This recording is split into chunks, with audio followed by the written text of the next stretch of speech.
Chapter 56. In the name of God, the most gracious, the most merciful.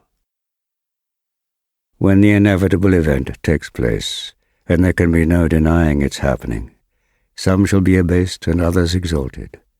When the earth is shaken violently, and the mountains are totally shattered and crumble to pieces, and become like scattered dust particles, on that day you shall be divided into 3 groups. Those on the right, how blessed are those on the right. Those on the left, how unlucky are those on the left. The third to the 4 shall be the foremost, and they shall be the nearest to God.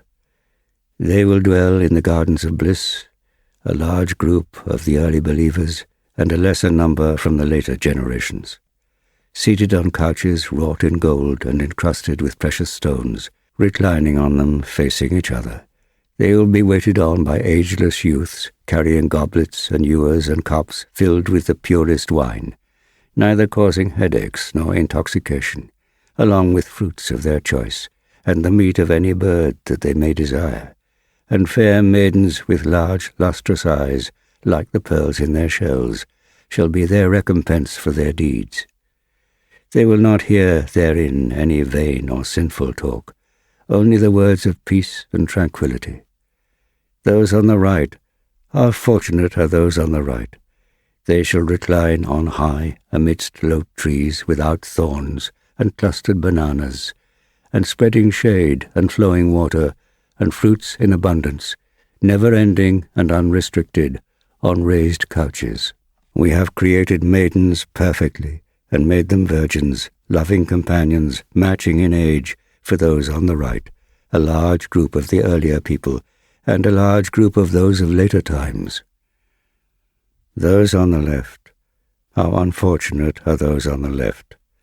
They will find themselves in scorching wind and scalding water, and under the shadow of black smoke, neither cool nor refreshing. They had been affluent before, and they persisted obstinately in awful sin, and they used to say, "What?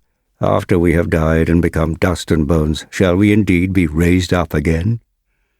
And also our forefathers? Say indeed, the earlier ones and the later ones will indeed be gathered together at a fixed time on an appointed day. Then you misguided ones, who deny the truth, shall eat the fruit of the tree of Zaqqum, and fill your bellies with it, and shall drink boiling water on top of that. You shall drink it as the thirsty camels drink. This shall be their entertainment on the day of judgment. We have created you. Why then do you not accept the truth? Have you thought about the semen that you discharge? Did you create it, or did we? It is we who have ordained death for all of you, and we cannot be prevented from replacing you by others like yourselves, or changing your forms and recreating you in forms that you know nothing of. You have certainly known the first creation. Why then do you not take heed?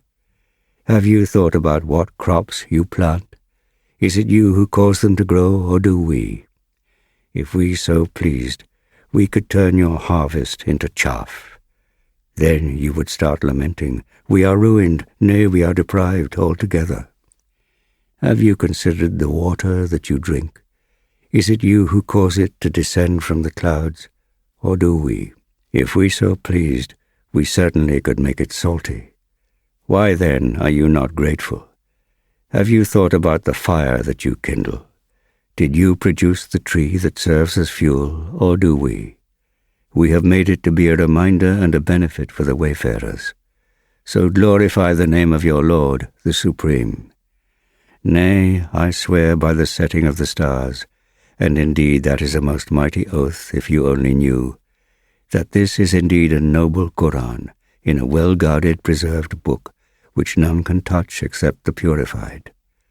It is a revelation sent down from the Lord of the worlds. How can you regard this discourse with disdain? Do you make its denial your means of livelihood?